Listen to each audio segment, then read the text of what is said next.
Deklarasi pasangan calon gubernur dan wakil gubernur Maluku Murad Michael berlangsung di Lapangan Merdeka, Kota Ambon, Rabu 11 September 2024. Bertepatan dengan itu, Murad juga merayakan hari ulang tahun ke-63.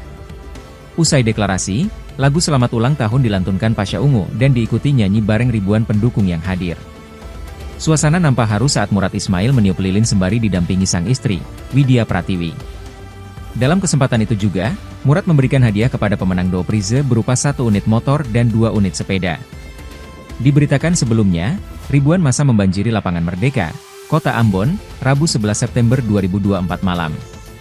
Kedatangan mereka tak lain adalah untuk bersama mendeklarasikan calon gubernur dan wakil gubernur Maluku, Murad Ismail, Michael Watimena.